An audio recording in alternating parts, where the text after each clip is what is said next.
얘들아, 사동 표현이 원래는 중3 과정에 있거든. 근데 그건 작년까지의 얘기죠. 아니, 작년이 아니라 올해 3학년까지의 얘기죠. 왜냐? 여러분도 이렇게 알고 있겠지만 여러분은 새 교육 과정의 첫 그럼, 베타 테스터죠. 여러분은 그래서 족보 없는 애들이죠. 그래가지고 교육 과정이 개편이 되면서 이 3학년, 기존에 3학년이 배우던 피동하고 사동이라는 단원이 2학년으로 내려오고, 그리고 게다가 왜 지금 연초에 우리가 먼저 시작을 하냐면, 뭐 이유야 뻔하지 뭐. 이걸 2학기 중간고사에 보는 학교가 많아서지. 어?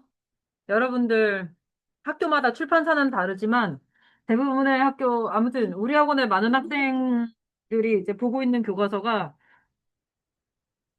이걸 4월 달에, 얘들아 4월에 중간고사 보잖아. 2학기 중간고사.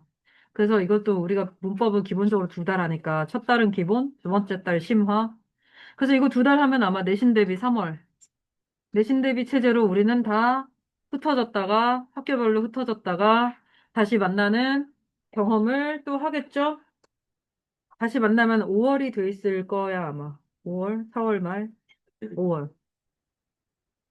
선생님한테 몇 점 받았냐 물어보고 사동피동 배운 놈들은, 특히, 그렇게 되겠죠?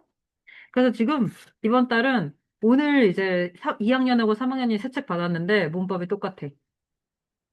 3학년도 이거 처음 배우고 너희도 이거 처음 배우는 거야.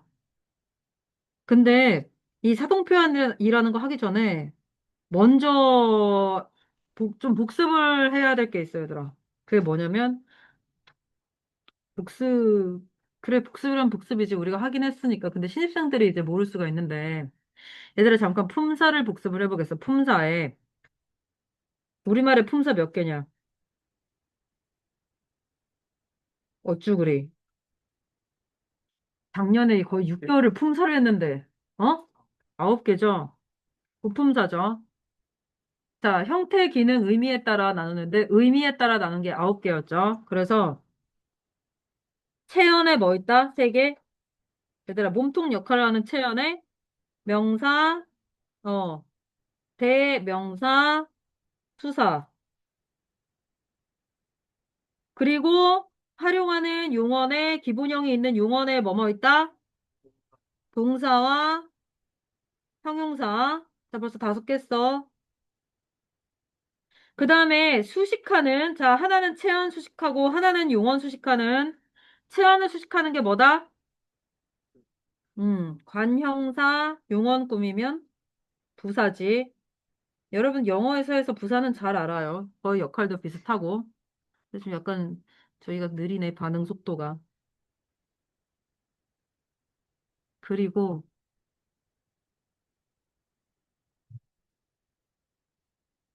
관계형.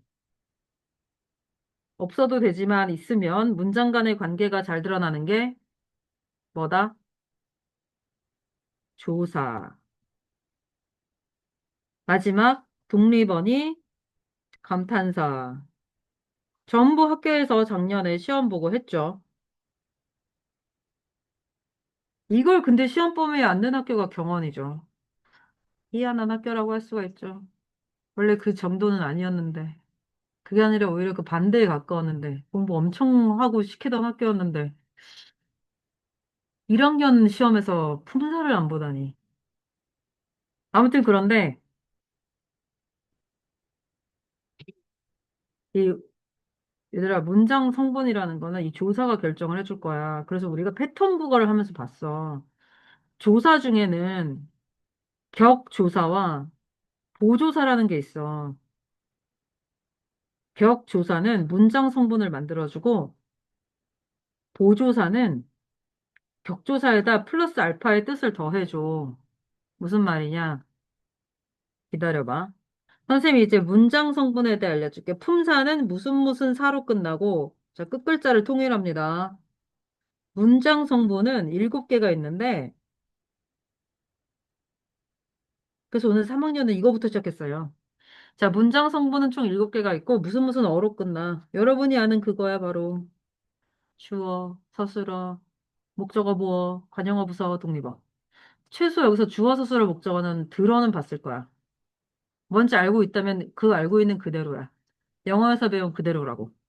자, 그래서 문장 성분은 여기도 얘들아 쉽게 번호를 매길게. 자, 기능에 따라서 언자로 분류를 했었죠? 자, 문장 성분은 주성분이 4개 있어. 이 주성분이라는 건 필요할 때 없으면 뜻이 안 통하는 거야. 바로 주어, 서술어, 목적어, 타동사에 목적어 없으면 안 되죠? 타동사라는 말 자체가 목적어가 필요한 동사란 뜻이거든. 보어, 이렇게 4개가 있어. 두 번째, 부속 성분이란 게 있어. 꾸며줄 때 쓰거든? 관용어랑 부사어야. 많이 들어봤죠? 바로 위에 비슷해 보이죠? 관용어 부사어야. 그럼 하나 남았네. 세 번째는 독립성분이라고 해서 독립어야.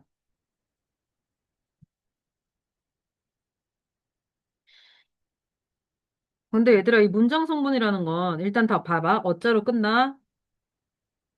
그래서 영어에서도 사실 니네를 좀 배려한다면 표현을 바꿔야 돼. 주어, 동사, 목적어가 아니야. 끝글자를 맞춰야 된다니까? 주어, 서술어, 목적어라고 해줘야 돼. 정말로. 그런다고 영어에서 뭐 문법에 지정 가는 거 거의 없음. 내가 영어 선생님들한테 확인을 받은 거야. 아, 진짜 국어는 이렇게 가르치니까 영어도 이렇게 써주면 애들이 헷갈리는 게 덜 하겠네요. 라고 들었어. 근데 바뀔 일이 없죠. 아무튼 끝글자를 통일을 좀 해줘야 되고요. 기준이 달라지니까. 작년에 왔던 각설이가 또 왔다. 지난주에 그. 어? 다음 주에는 또 하나, 또 하나. 어? 나 이거 진짜 소리를 어째 됐는지도 모르고 하고 왔죠. 지금 3학년이. 이제 1학년 10반 안호성 대신, 신반포 중학교 3학년 몇 반 연정우를 불러줘야 되겠네. 아무튼 그래서 이 둘의 차이는 뭐냐면, 얘들아, 품사는 안 변한다? 품사는 그래서 사전에 실려 있어. 얘들아, 니네가 착하다 이렇게 찾으면 사전에 형 이렇게 나와 있고 하늘, 명 이렇게 나와 있다. 근데 문장 성분은 그게 아니고 얘는 그때그때 변해. 그야말로 문장 안에서 얘가 하는 역할이고 그걸 결정해 주는 게 조사야. 그래서 조사가 7개가 있어. 격조사라는 게. 첫 번째는 주격조사, 서술격조사, 목적격 조사, 복격 조사, 관형격 조사, 부사격 조사, 그리고 부를 때 쓴다고 혹격 조사. 이렇게 7개가 있는데 봐봐. 예를 들어줄게. 아무 단어나 명사를 하나, 신문. 방금 신문 노트를 받았으니 신문이라고 해보겠어. 봐봐. 신문. 얘를 주어로 만들어봐. 얘는 일단 명사고 그 옆에 조사를 붙이면 신문이 왔다. 주어 서술어. 참고로 문장 성분은 띄어쓰기 단위랑 똑같아, 얘들아. 그 신문이 주어, 왔다, 서술어. 주격조사가 붙어서 신문을 주어로 만들어줬지. 그럼 니네도 만들 수 있겠지. 얘들아, 서술어 만들어봐. 이것은 신문이다. 서술격 조사잖아. 그래서 니네 서술격 조사 이다만 모양이 바뀐다 배웠잖아. 그 다음에 목적격 조사가 그래서 뭐 니네 영어에서 처음에 목적어 배울 때 애기들이 선생님 목적어가 뭐예요? 이러면 영어 선생님이 뭐라 그래? 뭐가 붙는다? 맞아. 그게 목적격 조사라 그래. 영어 선생님들도 알려주고 싶지만, 너희들한테 국어에서도 안 배웠는데 이걸 어떻게 자세히 알려주시겠어. 을이야. 나는 신문을 읽었다. 주어, 목적어, 서술어. 이게 품사보다 훨씬 쉬워. 그래서, 왜냐면 띄어쓰기랑 거의 똑같으니까. 거의가 아니라, 조사가 있으면 진짜로 거기서 끝난다고 보면 돼. 띄어쓰기랑 똑같아. 자, 보어는 뭐냐면, 영어에도 보어가 나오죠? 영어의 보어는 뭐야? 보충해주는 말이야. 국어의 보어도 똑같아. 보충해주는 말이야. 근데 당연히 영어랑 국어는 다르니까 보충의 대상이 다르지. 영어의 보어는 뭘 보충해주죠? 이 형식 문장에서 웃기지 마! 아, 뭐 틀린 말은 아닌데 비동사를 보충해주죠? 얘네 모르냐? 나만 아냐? I am. 그럼 어쩌라고지? I am 뭐? 그 뒤에 뭐가 보어라고? 배웠어, 안 배웠어? 배웠어야만 돼. 안, 모른다고 해도 배웠다고 해야죠. 응? 그래서 예를 들어, I am a teacher 하면, 티처인지 티처가 보어라고 얘들아. 근데 우리말은 비동사 없잖아. 그럼 우리말에선 보충에 필요한 애가 딱 두 개 있어. 되다와 아니다야. 얘네만 보어를 필요로 해. 그거 보어 찾긴 겁나 쉽지. 이게 없으면 보어는 안 나와. 그럼 봐봐. 나는 아니다. 너네는 주어 아니다. 서술어. 니들은 아니다. 뭐가 아니야? 사람이. 보어. 그래서 이나 가가 보어야 복격조사야. 그럼 뭐랑 헷갈리기 쉽겠어? 딱 보이지? 주격조사랑 똑같이 생겼어. 근데 그러니까 항상 긴장을 하고 있어야 돼. 되다와 아니다가 서술어로 나오는지 안 나오는지 봐야 돼. 되다와 아니다 앞에 있는 걸 주어라고 하는 게 초보들이 하는 실수죠. 오늘은 주어. 토요일이 아니다. 토요일이는 보어야. 아니다는 서술어고. 자, 이 네 개가 주성분이야. 얘네들은 필요할 때 없으면 뜻이 안 통해. 특히 가장 모든 문장에서 기본적으로 있어야 되는 건 주어 서술어겠죠? 이걸 조사가 만들어주는 거 다 봤지? 그럼 나머지도 볼게. 반영어. 어떤에 해당하는 역할을 많이 한다. 그래서 신문, 기사. 얘들아, 신문 뒤에 뭐가 붙으면 기사를 꾸밀 수 있어? 어떤 조사가 붙으면? 보통 빼고 말 많이 해. 일본어에서 이걸 무조건 넣어. 신문, 기사, 뭐, 어떤 조사? 의. 관형격 조사 이거밖에 없어, 얘들아. 나의 소원. 봐봐, 소원 꿈이지? 신문의 가격 꿈이지? 근데 이제 우리 부사 때도 그랬지만 부사격 조사가 진짜 많죠. 봐봐. 신문처럼, 신문, 봐봐, 신문처럼 많다. 신문부터 했다. 신문만큼 어렵다. 뭐, 신문까지 끝냈다. 진짜 많아, 부사격 조사는. 관형격 조사가 하나인 걸로 만족하면 되겠죠? 아니, 위안을 받으면 되겠죠? 마지막, 독립어는 불러야 돼, 얘들아. 호격 조사라고 했잖아. 호가 호칭하다야. 신문 불러봐. 아니, 신문을 붙여서 불러야지 조사인데 지금 나한테 야라한 거임? 신문을 붙여서 불러봐. 아지, 아나, 야죠. 신문아, 니네 이름 뒤에 나연아, 윤지야, 이 다 호격 조사. 그래서 그게 붙으면 독립어가 돼. 근데 얘들아, 신문을 높여서 불러봐. 님이 조사냐? 님, 접사지, 접사? 신문 R을 높여서 불러보라고. 어? 그렇지? 뭐뭐여. 뭐뭐이시여. 이게 폭격 조사입니다. 그러니까 주로 하늘이라고 하면 금방 했을 텐데. 하늘이여, 하늘이시여. 그래서 우리말에서 제일 우리 한국어를 어렵게 만드는 요소 중에 하나가 조사. 그 다음이 동사, 형용사의 활용. 영어의 3단 변화 따위는 잽도 안 되게 너무너무 활용형이 많죠. 그 선생님 말했잖아. 니네도 잘 못해. 니네도 이걸 잘 못 써. 응? 활용을 잘 못하고, 그 다음에 조사도 아직, 조사 이상했어. 띄어쓰기, 막 조사도 친절하게 띄어쓰기도 해주고 막 이래. 근데 어쨌든 얘들아 문장 성분을 잘 알아야 되고 문장 성분을 결정해주는 건 조사고 그래서 격조사가 이렇게 7개가 있으며 7종류가 있으며 이번 달은 요걸 잘해야 평일에 문법 때문에 오지 않을 수 있다는 것을 명심하시고 그러니까 우리가 6개월 동안 품사한 보람을 여기서 느끼는 거 아니야, 얘들아. 이걸 지금 어떻게 이걸 지금 선생님이 한 번에 설명하겠어. 이거 그래서 지금 약간 이게 뭔 소린가 하는 사람 있을 수 있어. 근데 뭐 어쩔 수 없지. 우리 학원에 일찍 왔었어야지. 그래서 넘겨보세요.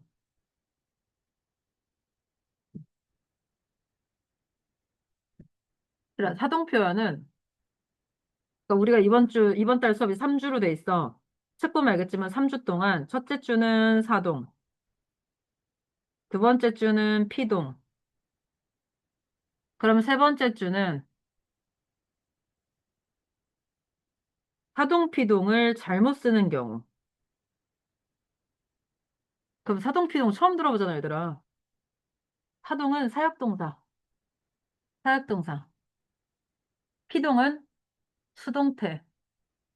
그거다. 그래, 내가 이거 가르쳐보면 이제 알겠지? 아, 이거 영어 문법도 못하는 놈이네. 어? 그걸 알 수가 있죠. 이게 왜 2학년으로 내려왔는지 모르겠어, 그래서. 3학년 때도 되는 거였는데. 아무튼 보세요, 그래서. 오늘 할 사동의 사자는 사역동사 할 때 시키는 거죠. 사동 표현은 그래서 반대가 주동이라는 거다.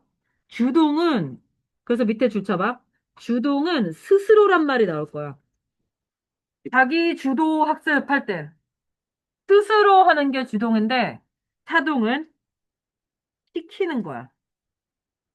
그래서 주동과 주어가 달라. 주동은,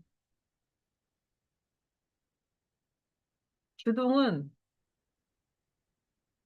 친구가 웃는다야.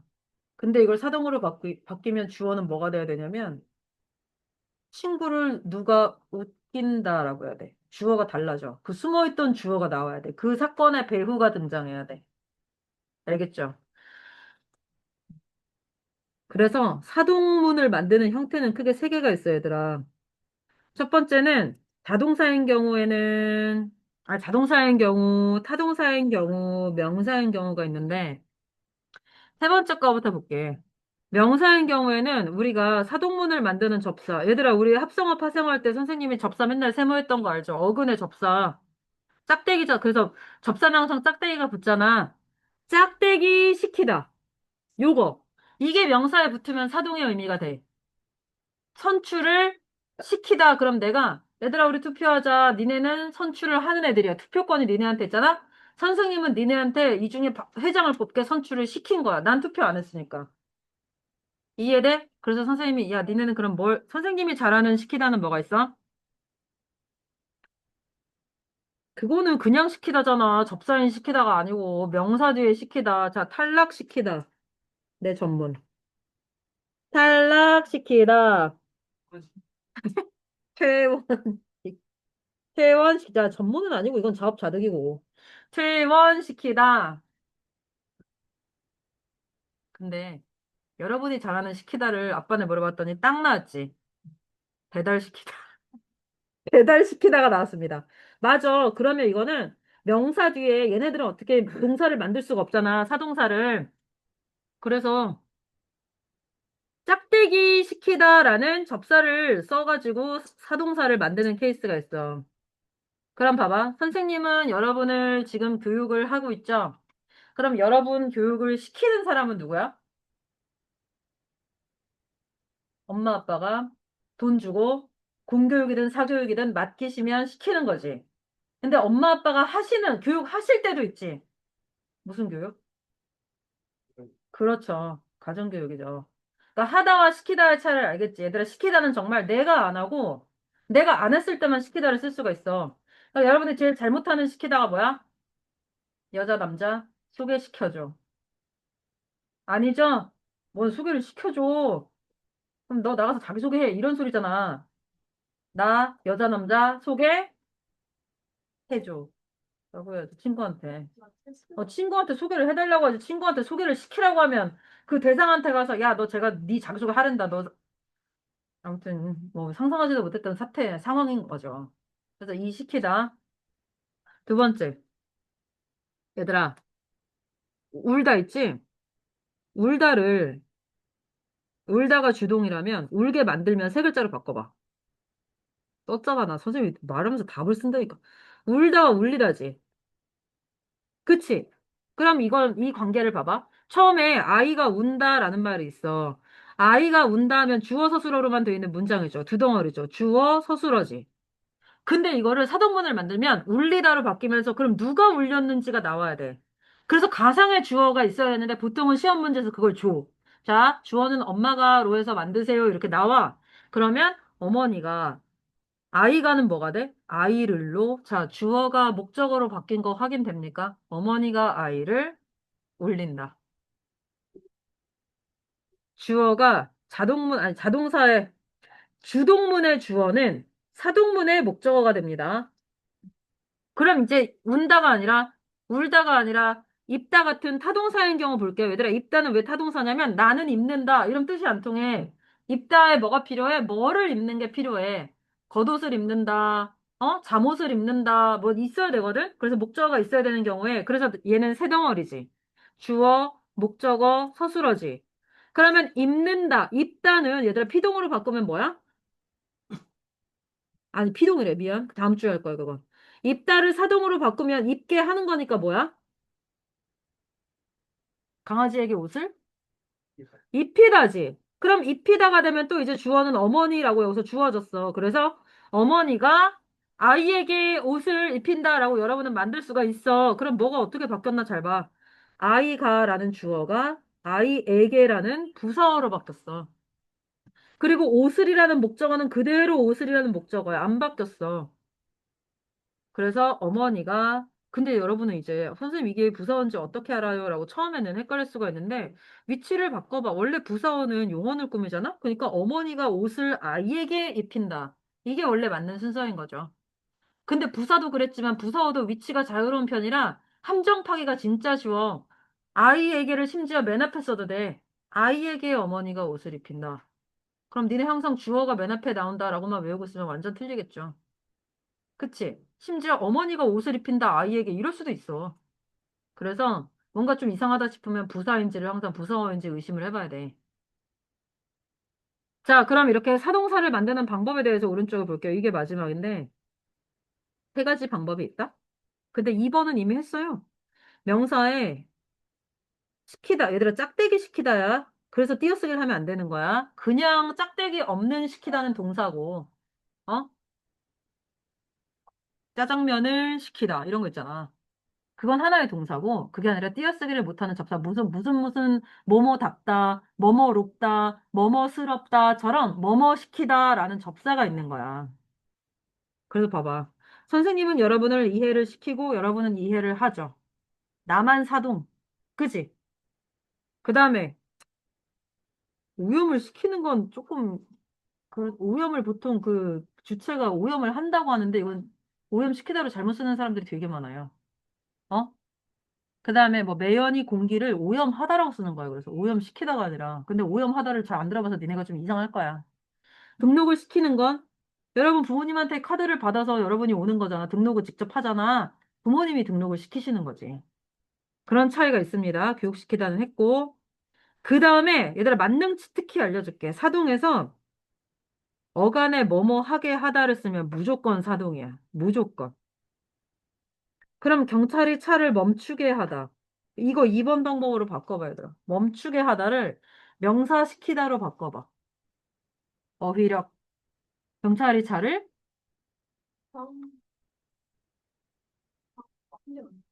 그렇죠.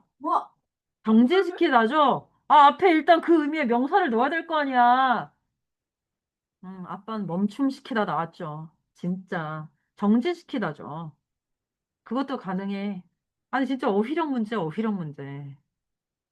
그럼 이제 요걸 보여줄게요. 얘들아, 이거 다 그래서 우리 저기 했을 때 세모로 찾았던 거거든? 타생어 접사라고. 타생을 만들 때, 아니, 사동을 만들 때 이희리기 우구추를 써서 만들 수 있는 일부 서술어들이 있어. 보여줄까? 먹다가 먹게 하다가 되면 먹이다. 욕을 먹이다. 어? 욕을 먹게 하다. 끓게 하다, 끓이다. 붓게 하다, 붙이다. 죽게 하다, 죽이다. 그치? 이게 다 사동이야. 그래서 사동사야, 오른쪽이. 희를 볼게요. 맞게 하다, 마치다. 입게 하다, 입히다. 앉게 하면 앉히고, 눕게 하면 눕히다. 그지? 리는 살게 하면 살리다. 그래서 살림이야. 진짜로. 여기서 온 말이야. 집에서 여러분 다 살림하는 분들이 계시지만, 뭐 엄마인지 아빠인지 난 알 수 없지만, 우리 살리고 계신 거야. 그 다음에 알게 하면 알리고, 울게 하면 울리고, 돌게 하면 돌리는 거죠. 기는 웃게 하면 웃기고, 벗게 하면 벗기고, 맞게 하면 맡기고, 숨게 하면 숨기는 거야. 우는 쓰레기통, 비게 하면 비우는 거고, 끼게 하면 끼우는 거고, 자는 지금 사실 안 알려주고 싶은데 뒤에 문제 있어가지고 애들을 쓰면 자다인데 왜 재가 되냐면, 잘 봐. 자다 사이에 우도 들어가 있지만, 이희리기 우구추에 이도 들어간 거야. 이렇게 두 개가 들어가는 애들이 있어. 줄을 서다도 줄을 서게 하면 서, 다 사이에 서, 이, 우 달아서 세우다거든? 이런 일부 서술어가 있어. 아니, 안 알려주고 싶은데 뒤에 문제 이게 있더라고. 그래서 그냥 재우다는 자, 이, 우, 다라는 거 알아두세요. 이런 용언이 가끔 있어요. 어쨌든 우. 지다는 짐을 지다는 짐을 지게 하다, 지우다. 그리고 구는 이제 많진 않은데 얘들아, 달다가 왜, 니 달구다는 많이 들어봤지? 프라이팬을 달구다. 그게 달게 하다야. 프라이팬이 달다? 그럼 달아오르다. 프라이팬이 뜨거워지는 게 프라이팬이 달다고? 얘를 뜨겁게 만들면 달구다. 일다는 밭이 일다, 밭을 일구다. 추는 낮게 하면 낮추다. 얘들아, 맞다 이거 하지 마. 이거 예문 좀 이상하고 그게 아니라 차라리 시간에 맞추다. 늦지 않게 기차 시간에 맞춰 왔다. 그게 더 맞아. 그 다음에 늦게 하는 건 늦추다. 요렇게 이희리기 우구추로 만들 수도 있습니다. 됐어. 날개 문제는 없으니까. 문제를 해보는데 얘들아 니네 솔직하게 못하는 거 있거든. 문제가 안 알려준 게 좀 섞여 있어서 할 수 있는 만큼 해봐.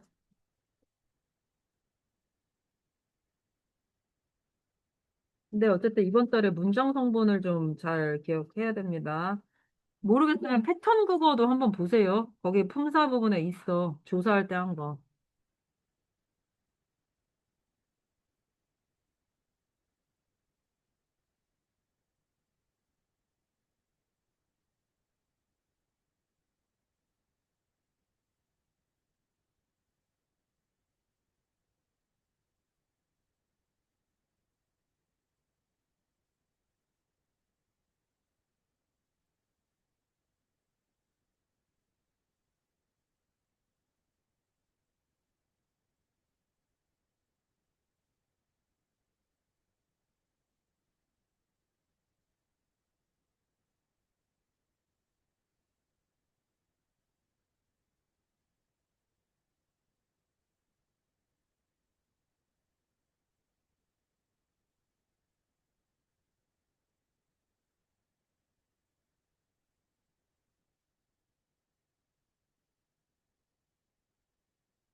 쉽지 않을 거예요.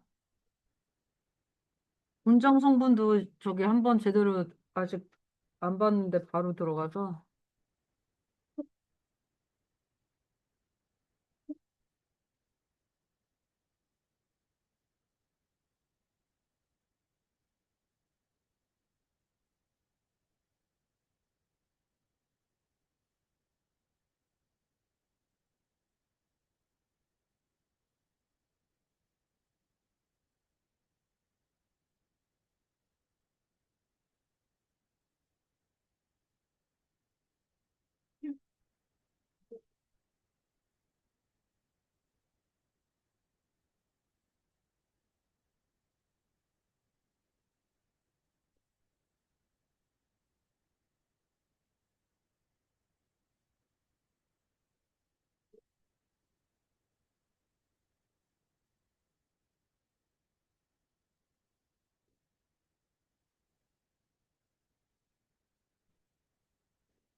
2분 뒤에 한 번 다 했나 물어볼게요. 25분에.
다 못한 사람 없습니까? 좋아, 결과 확인을 해보겠어요. 1번은 주동, 주동, 가동. 그래서 선생님이 치트키 알려줬지, 얘들아. 무조건 뭐뭐 하게 하다로 문장이 말이 통하면 사동이야. 그럼 1번은 안 되지? 1번은 주동이지. 그리고 2번이 사동이지. 밝히다는 밝게 하다니까 사동이고. 시키다 나오면 문장, 일단 아직은 얘들아 잘못된 시키다를 3주 차에 하긴 할 건데, 그건 없으니까 이것도 사동 맞죠? 화해하게 했다. 맞죠? 그지?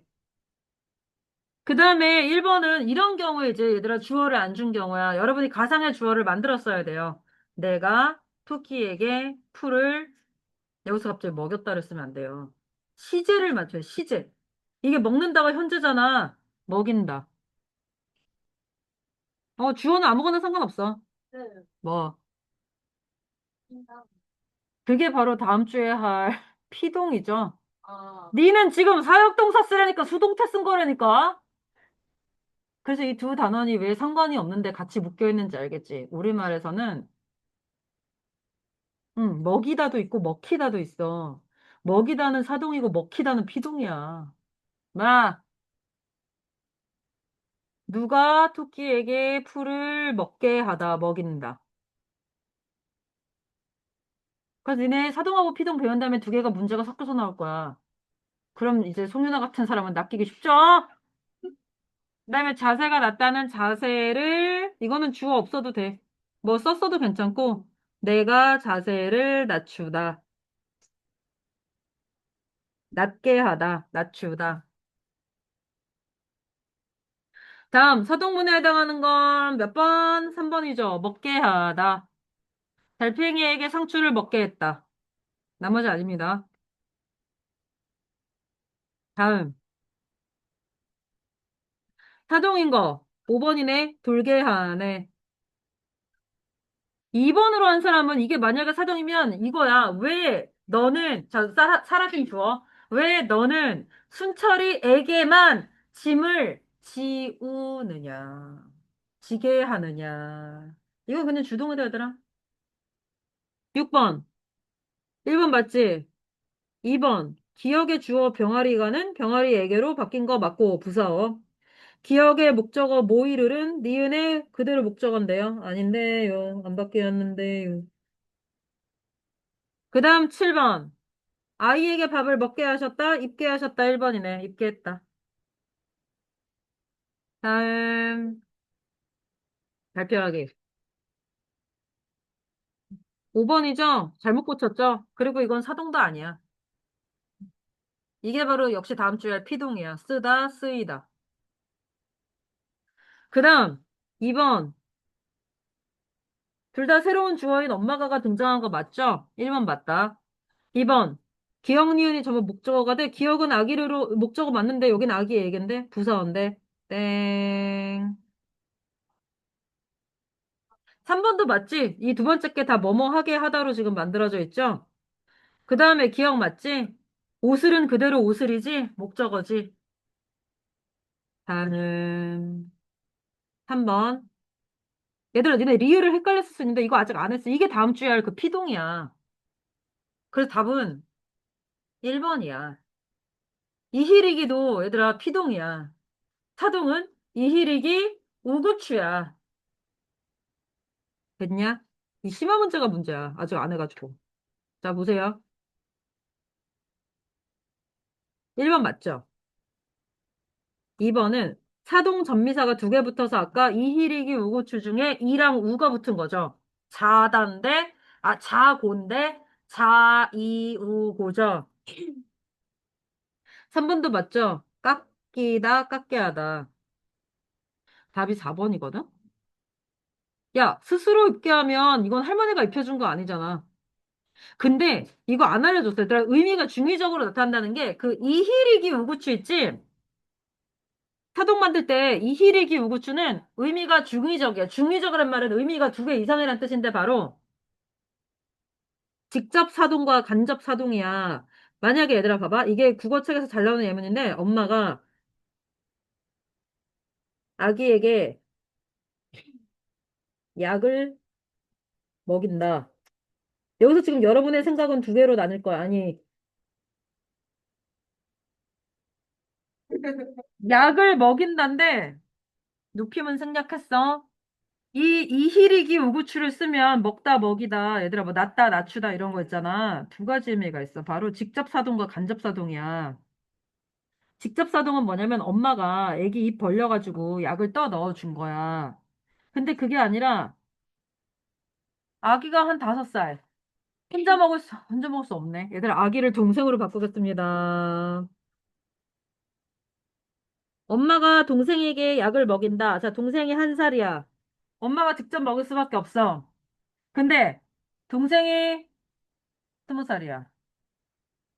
간접사동. 그럼 이건 어떻게 되냐면, 야, 너 약 먹을 시간이다. 약 식탁에 있으니까 먹어라. 네, 엄마. 그리고 직접 먹은 거야. 이게 간접사동이야. 명령만 한 거. 근데 뭐뭐 하게 하다를 쓰잖아? 그럼 무조건 이건 그냥 간접사동만 있어. 그래서 너는 힌트를 주려고 여기 지금 스스로란 말이 들어간 거야. 알겠습니까? 요거는 간접사동만이야. 그리고 5번도 이제 우리가 잘 모르는데, 얘들아, 니네 이거 무슨 뜻이라고 생각해? 돼지를 먹인다. 우리 집에서는 돼지를 10마리 먹인다. 뭔 뜻이야? 우리 집에, 걔네 집 놀러 가면 돼지 10마리 먹어야 돼? 어? 정육점 함? 10마리 키운다는 뜻이야. 옛날에 우리가 농업국 가니까 다 집에서 가축을 길렀잖아. 소나 돼지나 닭이나. 그럼 그거를 그렇게 표현했어. 우리는 소를 2마리 먹이고 있고, 돼지는 한 5마리고, 오, 잘 사네. 뭐 이렇게 되는 거지. 농장주, 돼지를 먹이다가 음식으로 준다는 소리가 아니라고. 근데 여러분 모르니까 다 틀리죠. 책도 안 읽으니까. 근데 어쨌든 5번은 맞는 예야, 그래서. 야, 이것도 틀린 예지. 얘들아, 사동인데 사동의미를 안 쓰는 거.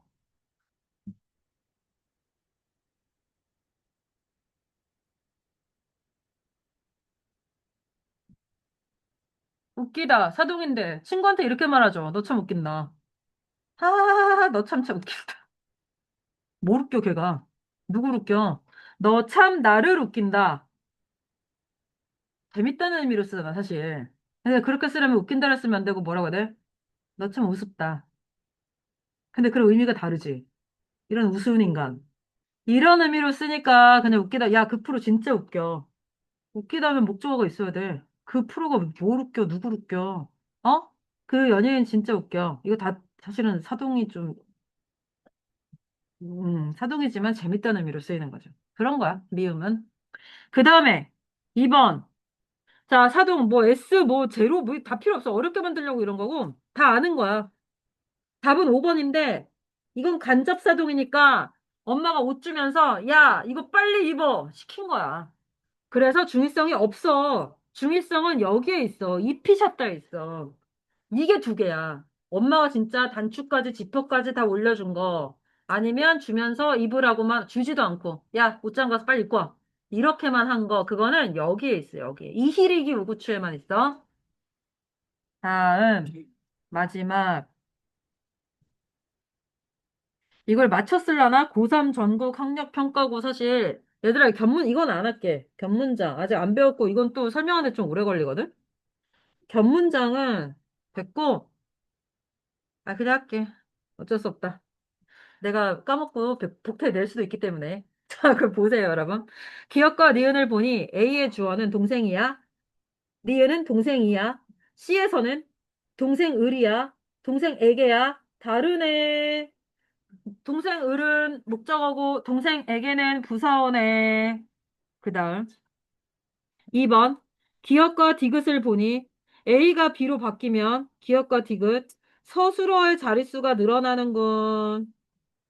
서술어의 자릿수는 간단히 말하면 얘들아, 이 서술어가 완벽한 문장이 되려면 앞에 문장 성분이 몇 개나 필요하냐인데 1부터 3까지가 있다? 근데 잘 봐. 숨는다는 주어만 있으면 돼. 한 자리 서술어야. 낮다도 주어만 있으면 돼. 온도가야. 실내는 문장 성분 뭐게? 의가 빠진 관용어야. 실내의 온도. 얘는 그러니까 없어도 되고 둘 다 한 자리 서술어인데 비로 바뀌면 숨긴다는 누나가 동생을 여기서 더 뺄 거 없지. 두 자리 서술어로 바뀌었어. 낮춘다는 누나가 온도를 역시 두 자리 서술어로 바뀌었네. 2번이 답이야. 근데 여러분 이거 서술어의 자릿수 안 알려줬으니까 선생님이 할 말이 없죠. 그래서 할 수 있는 만큼만 해보라고 한 거야. 5개 중에 아닌 거 제거하는 것만도. 3번은 뭐냐면 견문장은 주어가 두 개거나 서술어가 두 개인 문장. 한마디로 문장 두 개인 거. 그래서 니은과 디귿을 볼 때, 봐봐. 니은과 디귿을 볼 때, 이거는 혼문장이야. 하나야. 동생이 밥을 먹는다. 온도가 낮다. 근데 이게 비로 바뀌었을 때도 혼문장이야. 누나가 동생에게 밥을 먹인다. 주어 서술어 한 번이야. 누나가 먹인다. 누나가 온도를 낮춘다. 견문장 아니고 혼문장이야. 문장이 두 개로 안 늘어났어. 그 다음에 4번. 니은과 리을을 보니 A의 서술어가 타동사이면 타동사 밥을 먹는다. 공을 찬다. 타동사는 맞는데 대응하는 사동사가 없어. 먹는다는 먹인다 있는데 이게 없지. 따라서 니은은 있는데 차다는 없지 얘들아. 공을 차다. 공을 차게 하다밖에 안 되지. 치트키 쓸 수밖에 없지. 이희래기 우구추 못 쓰지. 그 얘기고. 마지막 5번. 리을을 보니, 봐봐. 디귿과 리을을 보니, A의 서술어가 형용사이면 이미 글렀어. 차다는 동사거든. 낮다만 형용사지. 높다와 낮다. 근데 어쨌든 형용사이면 사동문을 만들지 못하는 건 낮게 하다 되는데? 차게 하다도 되고. 되는데 형용사도 못하는 건 땡. 됐죠? 이번 주 문법 조금 어려웠습니다. 문장 성분부터 시작해야 돼서. 여러분 어려운 거 알고 있어요. 그러면 이제 문학을 할 건데, 문학은 또 미리 읽기를 못 해가지고, 독서할 시간을 조금 줄 거란 말이야. 근데 그 전에, 잠깐만 기다려봐. 이 돌다리, 그 서연비람 1편에 하나, 둘, 셋, 넷, 다, 열, 일곱, 여덟, 8주차에 이태준의 돌다리를 읽었기 때문에, 여러분은 한, 어, 거의 진짜 1년 전 이맘때 이걸로 독서 퀴즈를 본 거임. 그리고 선생님이 계속 얘기하지만, 다른 작품들도 계속 나올 거야, 이제. 어디서? 독해가 아니라 문학에서. 오늘 3학년들도 뭐 했더라? 오늘 3학년 뭐 했지? 아, 걔는 그걸 읽은 건 아니다. 근데 다른 수업 하다가 이제 무슨 중요한 작품을 선생님 줄거리만 얘기하면서 힌트를 줬는데 이제 애들이 다 아는 거지. 헐, 황순원의 학. 이제 그렇게 될 거야. 자, 돌다리 보시면 여러분은 근데 오늘 독피와 문학의 작가가 같죠? 그래서 앞에 봐봐. 이태준, 복덕방. 심지어 제목이 잘못 나왔죠. 그래서 복덕방. 그러면서 돌다리는 어쩌고저쩌고 이러고 있죠. 지금 복덕방 아니라 돌다리입니다. 우리가 할 것은. 근데 둘 다 이태준 작가의 대표작이야. 자, 그래서 돌다리는 단편이고 사실적이고 비판적인 소설이에요. 얘들아, 당시에 누굴 비판하냐면, 일제강점기에 땅의 이제 가치를 모르고 땅을 돈으로만 보는 사람들, 자기 땅을 일본에 팔아넘기고, 결국 그 돈을 이제 잘 굴리기는 쉽지 않았겠죠. 왜냐면 평생 농사만 짓던 사람들이 땅을 우리가 비싸게 사줄게 해서 팔았는데 그 돈을 보통은 뭐 사기를 당하든 그냥 날려먹든 그래서 나는 이제 그냥 다시 내가 하는 게 농사밖에 없으니까 농사를 지어야겠다라고 하면 내가 농사 지을 땅은 이미 없잖아. 새로 땅을 살 돈도 없잖아. 그래서 뭘로 전락해? 소작농이 되죠. 일본인 밑에서 땅 빌려서 농사 짓거나 하면 얘들아 정당한 노동의 대가를 거의 받기는 힘들고 내가 내 땅에서 농사 지을 때보다는 당연히. 그래서 아예 조선에서 살기를 포기하고 만주나 간도 같은 데로 이주한 사람들도 많았죠. 그런 세태를 이제 비판하고 있는 소설이지. 그래서 작가의 그 특히 아버지의 말에 그게 많이 드러나 있죠. 자, 배경은 일제강점기 말에 어느 농촌인데 철원 지역 알지? 강원도 철원 쪽으로 짐작할 수 있는 단어들이 있어요. 주제는 물질 만능주의에 대한 비판하고 땅의 가치에 대한 인식인데 그러면 작가가 말하는 땅의 가치는 뭐냐면 우리가 농업국가잖아. 얘들아, 땅은 그 재산 뭐 팔고 사는 그런 어떤 저기가 아니고 농사 짓는 데야. 그게 그리고 땅의 본래의 가치라고 해. 그래서 땅을 잘 가꿔주고, 그래야지 땅도 보답을 한다. 그래서 마지막에 작가가 그러잖아. 아버지의 입으로. 그렇게 땅을 홀대를 하다가, 푸대접을 하다가 나중에 죽어서 땅 무서워서 어디에 묻히려고 하냐. 어? 신라란 말이죠. 그리고 이때는 다 화장이 아니라 매장을 할 때니까. 자, 특징은 근대자본주의에 대해서 비판적이다. 상징적 소재는 바로 제목에도 있는 돌다리, 그리고 그와 대응되는 나무다리야. 그래서 전통적 가치관과 근대적 가치관의 대립을 보여준다. 그 다음에 대조적인 인물은 누구다? 창섭과 아버지죠. 그래서 둘의 대화, 그리고 서술자의 요점 정리, 요렇게 내용이 이어지는데, 특히 서술자는 아버지 편이라서 창섭이의 의견은 그냥 몇 줄로 요약을 해주고, 아버지의 말은 생생하게 라이브로 중계해줘요. 따옴표 열고, 아버지의 말 다 받아 적어서 알려줘요. 자, 이 글의 짜임, 발단. 여러분 미리 읽기 해와서 알죠? 했죠? 때라고, 있었죠. 자, 창섭이는 집안에 어릴 때 의료사고의 피해자가 있어. 그게 바로 여동생 창옥이야. 근데 이게 지지난주에 한 금한턴 싱어랑 내용이 좀 겹치는데, 비슷한데, 똑같이 그 나의 아버지처럼 이 창옥도 맹장염이었는데, 그걸 오진, 또는 이제, 어쨌든 맹장염으로 사망했어.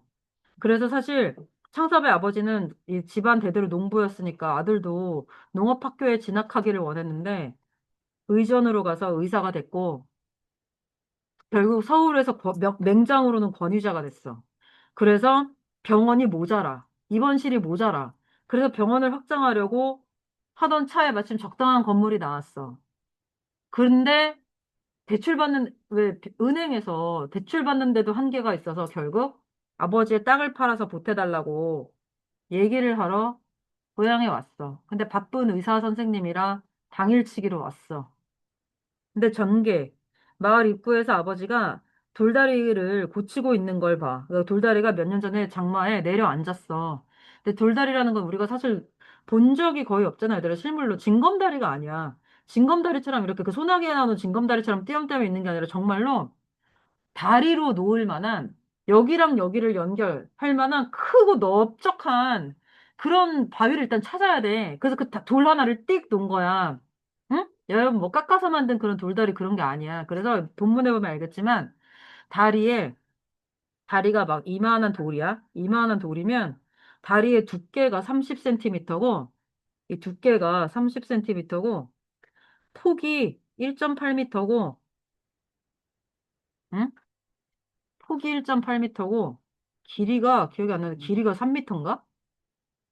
이런 돌을 찾는 것도 문제지만 얘들아 싣고 오는 것도 문제죠. 대신 그래서 한 번 놓으면 거의 영구적으로 쓸 수가 있어. 그치? 근데 그게 이제 관리를 그냥 저기 뭐야 평소에도 보수는 해줘야 되잖아. 장마 때문에 약간 내려앉아가지고 마을 사람들은 근처에 새로 생긴 나무 다리를 이용하고 있었어. 나무 다리의 특징은 뭐냐면 약해. 어? 약해. 근데 다시 금방 후딱 보수를 할 수 있죠. 반대로 돌다리는 어때? 튼튼하고 심지어 매우 오래돼서 오래 쓸 수가 있어서 이 다리의 역사가 어떻게 되냐면 여기 합친 거야? 어? 아니. 빨리 줘. 3학년 때도 숙제는 몇 회나? 아, 아, 아, 네, 좋아. 그래가지고 이 다리는 창섭이의 증조 할아버지 때 놓은 다리야. 증조 할아버지가 놓은 다리라서 여기서 증조 할아버지가 아니라 할아버지. 할아버지가 놓은 다리야. 3대째 지금 마을 사람들이랑 쓰고 있는 다리야. 근데 이 다리로 그래서 창섭이 아빠도 어릴 때 서당 왔다 갔다 했고, 창섭이 엄마도 이 다리를 건너서 가마 타고 시집을 왔고, 창섭이도 어릴 때 이 다리 위에서 물고기 잡고 놀았고, 다리 근처에서 아버지가 나 나중에 죽으면 이 다리로 이제 상여 있지. 옛날에 우리는 사람이 죽으면 상여에 이렇게 지금의 왜 운구차 같은 거 있잖아. 관 싣고 나가는 차처럼 상여라고 또 하얀 가마 같은 거. 나 여기서 아버지가 나중에 이제 그런 역사와 함께 그러니까 반려다리라고 거의 할 수 있죠. 얘들아 반려다리. 반포에도 있어. 우리 학원 바로 옆에 있잖아. 반려다리가 아니라 엄청 오래된 다리. 이거 이 바로 옆에 고가도로 이거. 이거 진짜 70년대에 생겼나? 옛날 반포 사진 보면 얘들아 논밭인데 고가도로는 있어. 그래서 그거 보고 반포인 줄 알아. 그 뒤에 이제 뭐가 생기냐면 80년 저거 고속터미널 건물. 고터 건물 신기하게 생겼죠. 지금 기준에서 보면. 반포의 랜드마크인데 저것도 이제 다시 짓는다며. 다시 짓는데 60층짜리로 짓는다며 그렇다며. 물론 완공되는데 또 되게 오래 걸리겠지. 근데 그 버스 터미널이 지하로 들어간다며. 공기가 좀 깨끗해지겠죠. 여러분은 20대, 30대 때 되면 지어져 있을 수도 있겠지. 어쨌든 이 고가가 진짜 오래된 그러니까 선생님 반포 여기 우리 이모 집이 어릴 때부터 다녔다 했잖아. 저 다리는 그때도 기억 안 나. 나 아무튼 그때도 있었죠. 내가 태어나기 전부터 있었으니까. 그럼 뭐 아무튼 그래서 그다음 위기 상섭이가 아버지한테 땅을 팔아서 그러면 이제 병원을 확장할 수 있고 그러면 어쩌고 이득이 얼마가 1년에 10,000원이 생기고 순이익이 뭐 그렇게 얘기를 한다. 그리고 사실 땅을 여기서 땅을 완전히 팔아버리고 부모님을 내가 이제 옛날에 아들이 부모님 모시고 살았잖아. 그러니까 서울로 같이 가시자. 그 얘기를 해. 근데 아버지가 결국 거절. 그러면서 땅을 돈으로 보면 안 된다. 땅은 본연의 가치, 사람을 살리게 하는 존재. 그럼 창섭이가 얘들아 그럼 아버지 원망, 어? 가정 불화, 의절 이런 게 아니고 창섭이는 그러니까 몰랐던 거지. 뭘? 아버지가 땅을 애지중지 하시는 줄은 알았지만 그 정도까지인 줄은 몰랐고 그래서 본문에 뭐라고 나오냐면 종교적인 신념에 가깝다는 걸 그런 표현이 나와. 그래서 깨끗하게 포기한다? 근데 그렇다고 아버지를 원망하거나 그런 것도 아니고 뭐라고 어머니한테 하냐면 우리 아버지는 훌륭한 사람이라고 해. 근데 다만 얘들 훌륭하지만 나와는 생각이 다를 수도 있죠. 틀린 게 아니야, 얘들아. 틀린 게 아니고 잘못된 게 아니고 나랑 달라. 그래서 아버지와 아들의 생각은 평행선을 그냥 달리는 거야. 그런 씁쓸함은 있죠. 그러니까 아버지에 대해서 이제 그런 지원은 기대할 수 없고, 땅은 심지어 아버지가 뭐라고 하냐면, 너 내가 죽은 다음에 이 땅 가져갈 생각 하지 말라고 하죠. 그럼 어떻게 한대? 이 땅은 농사를 지어야 되기 때문에, 근데 아버지가 땅을 너무 잘 가꾸니까 주변에 이웃 농사꾼들 중에 내가 농사꾼으로 태어나서 한 번이라도 이 땅을 농사 지어보고 죽으면 소원 하루라도 그런 사람들한테 줄 거래. 그냥 주는 건 물론 아니죠. 근데 일시불로 그 사람들이 땅을 살 돈은 없으니까 몇십 년 할부로 줄 거래. 너는 그렇게 내가 죽은 다음에 그렇게 그 사람들한테 땅값 받을 줄 알고 있어라. 아예 나는 지금 유언 다 했다. 이렇게까지 얘기를 했어. 그래서 창섭은 서울로 돌아가고 그 사이 아버지가 이제 그 돌다리를 마을 사람들하고 고쳐놨거든. 돌아가고 아버지는 나는 앞으로도 하늘의 뜻을 지키며 살 것이다. 요렇게 다짐하고 끝나요. 읽었던 기억 나지? 그래서 등장인물의 성격 봐봐. 창섭이는 도시의 의사. 병원을 확장하기 위해 땅을 팔자고 제안함. 땅을 금전적인, 근대적 가치관을 기준으로 금전적으로 보는 사람이고, 아버지는 농부인데, 창섭의 제안에 대답은 일단 보류하지만 결국 뭐라고 하냐면, 전통적 가치관에 의거해서 땅의 본래적 가치를 중시하기 때문에 네 뜻대로는 못하겠다. 그래, 중간에 엄마가 껴있는데, 얘들아, 우리 지난 싱합대항 가부장제도 알지? 엄마는 사실 아들이랑 같이 아들 집에서 살면서 특히 손자, 손녀의 재롱을 보면서 살고 싶어 하는데, 남편의 뜻이 워낙에 강경하니까 말도 못 꺼내는 거지. 그래, 사실은 뒤에서, 아, 제발 아들이, 아들의 뜻대로 됐으면 좋겠다라고 했는데, 안 돼서 울죠. 근데 그러면서도 아들한테 너희 아버지가 고집이 여간이시냐. 그러고 단념하죠. 자, 그 다음에 나무다리와 돌다리의 의미 중요해요. 나무다리는 만들기 쉽고, 건널 수만 있으면 된다는 생각이 담겨 있고, 그래서 불안정하고, 오래되지 않았다? 근대적. 돌다리는 아까도 말했지, 깜을 찾기도 힘들거니와 힘들지만 한번 놓으면 오래오래 쓸 수 있고, 그래서 마을 사람들의 추억이 담겨 있는 곳이기도 하고, 전통적 가치관. 그리고 사실 이 작가의 서술자의 태도에서 이미 아버지의 편이라는 걸 알 수 있는 부분은 창섭이의 의견은 요약. 그래서 그냥 감정이나 말투가 안 드러나. 창섭이는 뭐뭐라는 점, 뭐뭐라는 점, 뭐뭐라는 점을 얘기했다. 뭐 이렇게 나와. 근데 아버지의 입장에서는 대화라서 아버지의 감정이나 말투가 다 드러나. 따라서 서술자는 아버지의 가치관을 옹호한다. 그래서 넘겨보면 마지막에 이제 아버지가 어릴 때 읊었던 백낙천의 시가 나오는데 그래서 어릴 때 시를 읊게 하는 거죠.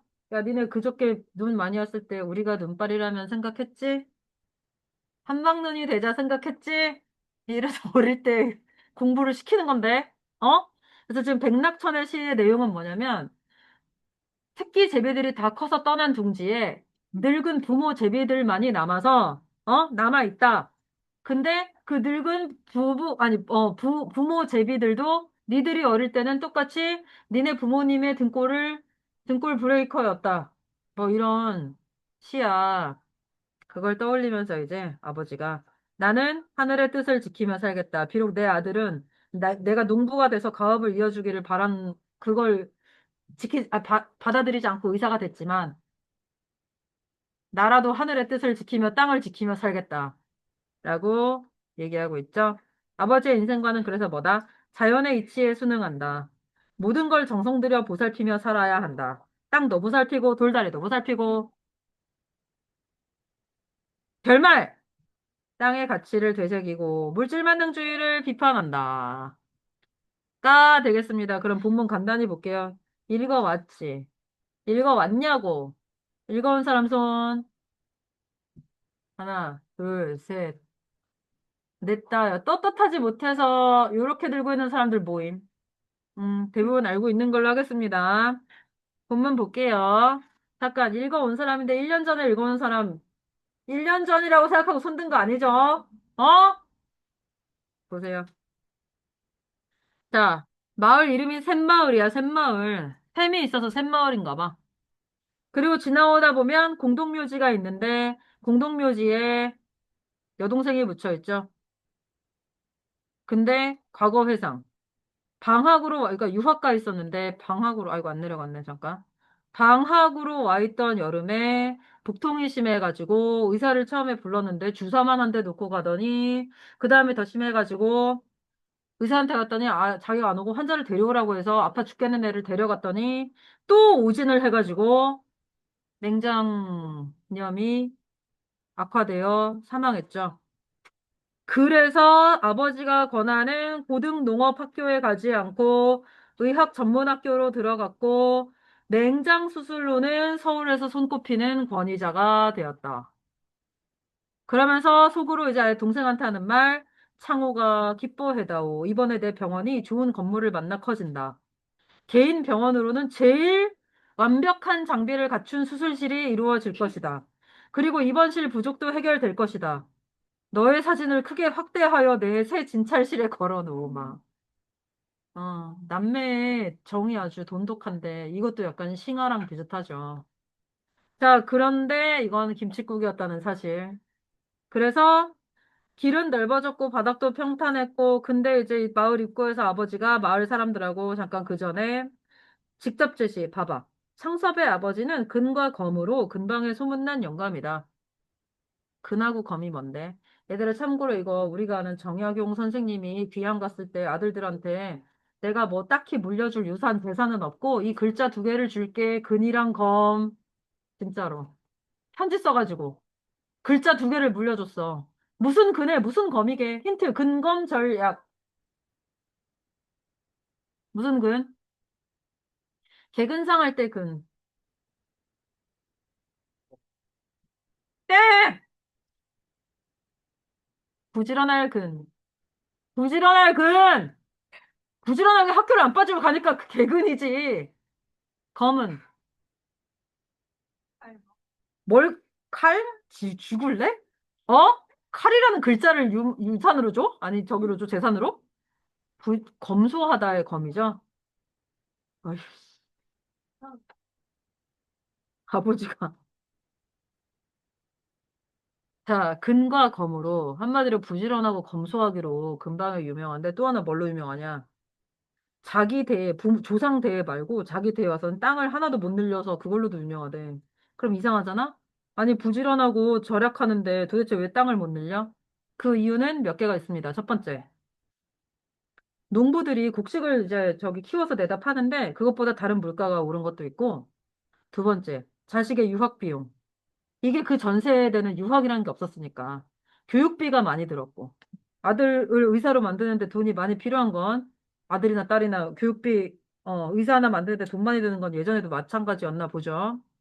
또 하나, 아버지의 가치관이 아니, 땅을 두럭두럭 탐내 모아서 뭘 하냐. 할아버지께서 쇳돈을 맨손으로 움켜다 넣으시던 넌 왜 넣었는지 알죠, 얘들아?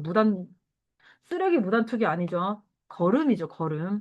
또 하나 아버지께서 멍더를 손수 이룩하신 밭을 내가 더 좋은 돈으로 가꾸는 데만도 나는 힘들다. 그러니까 한마디로 지금 물려받은 땅만 잘 관리하기도 나는 힘들다. 그래서 늘릴 욕심도 없었던 거야. 자, 그리고 가꾸고 아들이 의사가 된 후에는 교육비가 이제 안 들잖아. 근데 여기서 그 돈으로 그럼 뭘 했냐면 노블리스 오블리주 동네 길들을 다 새로 그러니까 비포장 도로였을 거 아니야 옛날에는 그걸 다 평탄하게 아버지가 개인 돈으로 한 거야. 약간 동네에서 좀 존경받는 인물이기도 하겠죠. 또 하나 남한테 이 땅을 농사지으라고 빌려주면 사실 그럴 수도 있잖아. 신경 안 쓰고 이제 거기 나온 결과물만 받아도 되는데 여간 근실한 사람이 아니면 땅을 빌려주지도 않았고 소 두 마리 일꾼을 세 명 그래서 자작농으로 계속 아버지가 직접 농사를 지휘하면서 이 땅을 관리를 해왔는데 그 땅이 얼마나 그래서 관리를 잘 받았는지 곡식을 거둔 뒤에도 그루만 남아있는데도 땅, 농가 밭이지만 그 바닥들이 고른 거, 그 언저리들이 평평하고 똑바른 거, 구획이 있잖아. 그리고 흙이 부드러운 거는 아주 여러분 시루떡 알죠? 시루떡 먹어봤죠? 그 위에 팥가루 있잖아. 그 부들부들한 정도만큼 관리가 잘 돼 있었대. 그래서 심지어 창섭이도 이런 땅을 팔기에는 아무리 수입이 몇 배 나온 병원 확장을 위해서지만 자기도 미안했대. 아빠가 얼마나 땅을 애지중지하는지 아니까. 근데 지금 놓치면 지금 적당한 서양식 건물이 나왔단 말이야. 근데 돈만 있다고 되는 게 아니야. 그럼 건물을 새로 지으면 되잖아요도 안 돼. 왜냐면 본문에 나오잖아, 얘들아. 이때가 일본한테는 전쟁 시국이잖아. 물자를 아껴야지. 물자를 전쟁에 다 써야지. 어디 건물 새로 짓는데 쓸 저기가 자원이 어딨어. 근데 진짜 좋은 서양식 건물이 나왔다 이거지. 얘들아, 이때 서양식 건물이란 알죠? 니네 명동 같은 데 가면 알지? 신세계 본점. 어? 신세계 본점. 아니면 그 맞은편에 한국은행 본점. 지금이랑 완전 좀 다르게 생긴 그런 서양식 건물들 있잖아. 그런 건물들을 양관이라고 불러. 서양식 건물? 양관. 자, 그러면서 이 창섭의 계획은 뭐야? 아버지는 내년에 환갑이라 이제 연세도 많으시고, 어머니는 겨울이면 기침이 도지시니까 두 분 다 내가 서울로 모셔야 했다. 내가 병원 다 때려치고 일로 올 순 없으니까 부모님이 서울로 가셔야 하는데, 땅을 여기다 그대로 두고 가면 아버지 분명히 서울에서도 안절부절 못 하실 테니까 아버님의 말년을 편안히 해드리기 위해서도 땅은 전부 제거해야 된다. 완전 합리화죠. 그리고 오니까 아버지는 마을 사람들과 함께 이 돌이 엄청 무거우니까 혼자 못 하잖아. 다리를 제대로 다시 놓고 계셨다. 그리고 돌다리는 여길 잘 봐야 되라. 나무다리와 돌다리는 서로 대조되는 소재라는 거. 나무다리가 근대적 가치관이라면 돌다리는 전통적 가치관.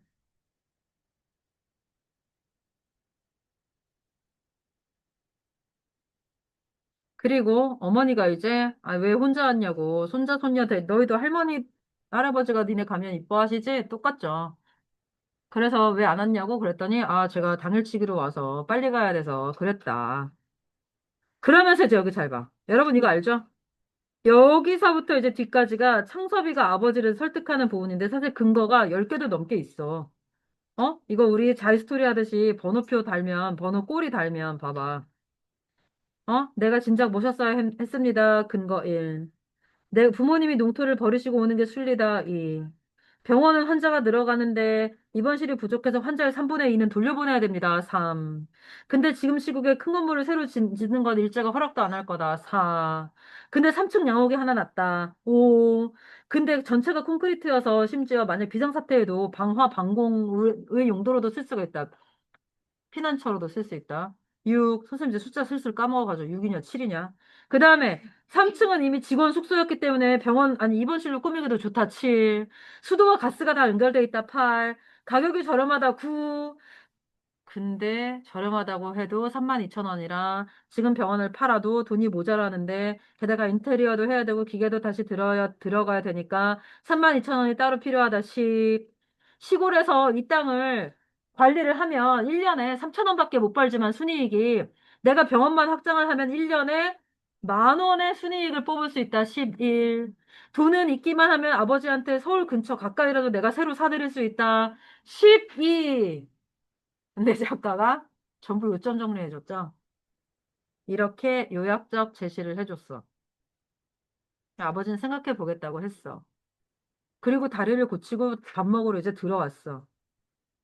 근데 상섭이가 이 말 한마디로 그냥 다 뒤집었었어. 그게 뭐냐면 나무 다리가 있는데 그거 왜 고치세요? 했다가 그냥 아버지가 봐봐. 나무가 돌만하냐? 네가 그 다리에서 고기 잡던 생각 안 나? 서울로 공부 갈 때 그 다리 건너간 거 생각 안 나? 사람들은 인정이라는 게 사람한테만 쓰는 줄 아는데 이 다리에 정도 없어? 네 할아버지 산소에 상돌을 그 다리로 건네다 보셨고 상돌은 뭐냐면 얘들아 무덤 앞에 정말로 밥상 상 같은 이렇게 넓적한 앞에 놓는 그게 상돌이야. 비석이랑 달라. 상돌도 그 다리로 건넸고 내가 천자문 끼고 그 다리로 서당 다녔고 네 엄마도 그리로 결혼하러 왔고 그래서 봐봐. 난 서울 갈 생각 없다. 마지막에 이거야. 거절당했어. 다리 왜 고치시냐고 물어봤다가 아버지의 심기를 건드렸어. 그랬더니 창섭이가 놀라서 네? 그랬더니 나는 천금이 쏟아져도 땅 못 탈겠다. 어? 이 느르지논, 독지장밭 이게 오른쪽 어휘 보면 알겠지만 철원 지방의 논밭의 이름이라서 아 우리가 여기 강원도 철원이구나를 알 수가 있어. 약간 지금 휴전선 그쪽에 가까운 쪽에 있나 봐. 엄청 추운 어 돼 있나 봐. 그래서 하는 말, 땅이라는 걸 어떻게 일시적인 이해관계로, 이해관계는 이익과 손해야. 그거로 사고 팔고 하냐. 자, 작가가 진짜 하고 싶은 말 여기 있지? 땅이 없어 봐라. 집이 어딨고? 나라가 어딨냐. 의미심장하죠? 땅이 없으면 나라가 없지. 그치, 얘들아? 땅은 천지 만물의 근거야. 돈이 있다고 땅이 뭔지도 모르고 욕심만 내서 문서로만 사모으는 사람들, 돈놀이, 뭐 월세 이런 거 받을 생각만 하고 땅의 인연이라는 건 도무지 생각하지 않고 헌신짝 버리듯 하는 사람들 다 내 눈엔 어떤 사람들? 회의한 사람들.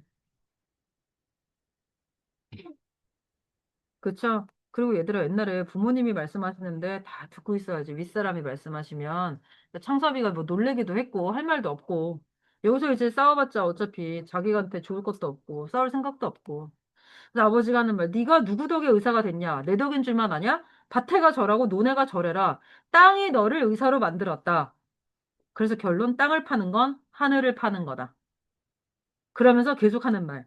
땅을 밟고 다니니까 아주 땅이 우습지? 땅처럼 결과가 분명한 게 뭐냐? 하늘은 차라리 못 믿을 때도 많다는 뭐냐면, 날씨 같은 거 변덕스럽잖아, 얘들아? 응? 하늘에는 빌어도 내가 원하는 답을 주지 않을 때가 많잖아? 근데 땅은 아니야. 땅은 힘들이는 만큼 후한 보답을 준다. 여러분 집에서 뭐 아니면 뭐 주말 농장 같은 데서 뭐 키워본 적 있냐? 그러면 뭐 알 수도 있겠죠?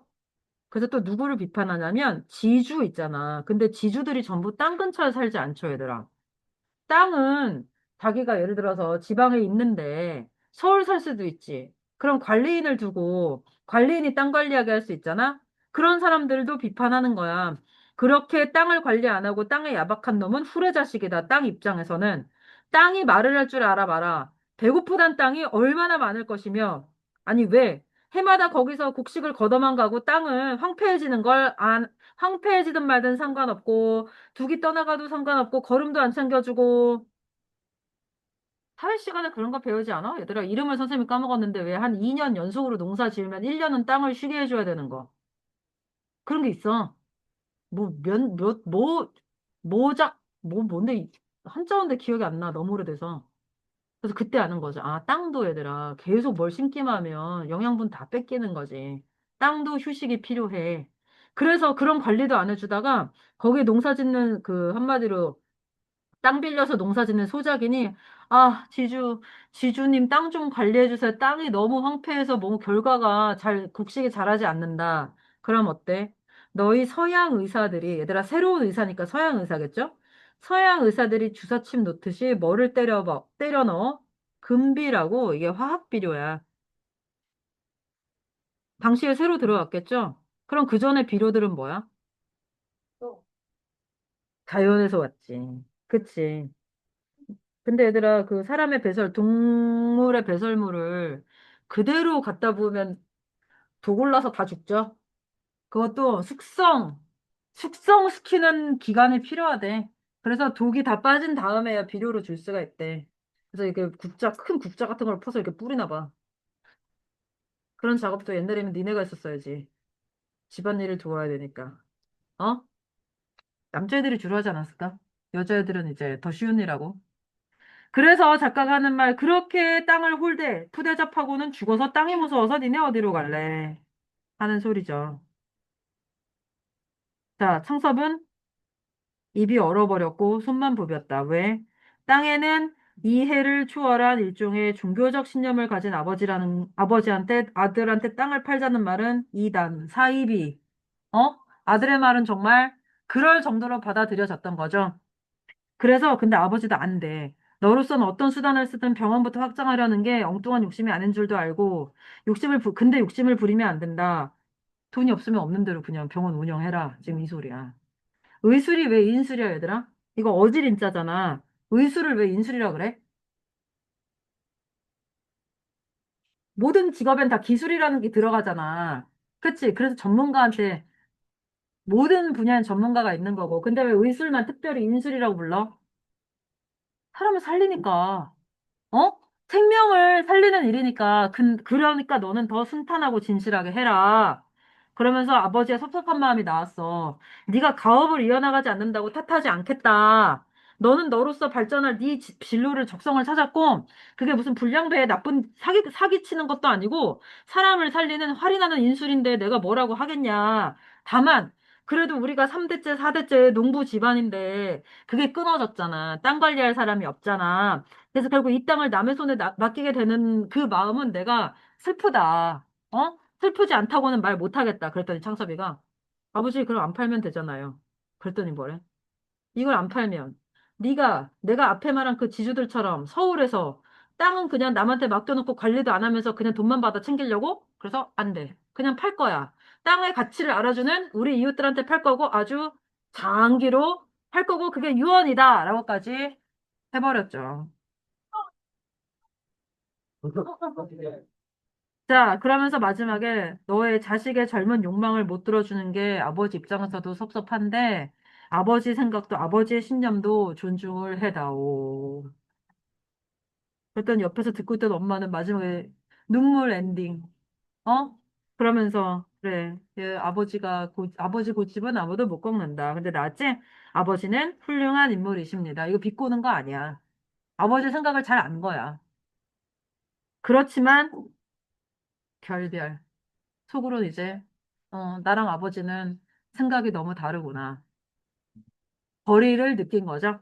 그리고 창섭이는 돌아갔고, 이제 뒤에는 아버지야. 그래서 아버지가 백낙천의 시 아까 나왔지. 그래서 늙은 어버이 제비들한테, 야, 새끼들만 원망하지 마라. 니들도 새끼 때 니네 부모님한테 똑같은 일을 했다. 그리고 아버지도 근데 사실 마음이 안 편하잖아. 그래서 그 고친 돌다리를 보러 나와서 다시 한번 생각을 다 바로 잡는 거야. 마지막 봐봐. 비가 아무리 쏟아져도 어떤 한계를 넘진 않는다. 물이 아주 넘쳐가지고 돌다리가 떠내려갔던 게 아니고 우리가 평소에 관리를 못 해줘서 그랬던 것이다. 미리 바닥을 치고 받침돌만 제대로 보살펴 놨다면 사실 만 년은 갈 것이다. 이 돌다리는. 그렇게 뭐든 늘 보살펴야 한다. 사람이란 하늘 밑에 사는 날까지는 하루라도 하늘의 뜻을 어기면 하늘의 뜻에 방심을 하면 안 되는 것이다. 라는 거죠. 이제 시가 아니고 우리 북태를 보겠습니다. 그 뒤에 이제 시를 하고 다른 사람은 문학 문제를 풀겠습니다.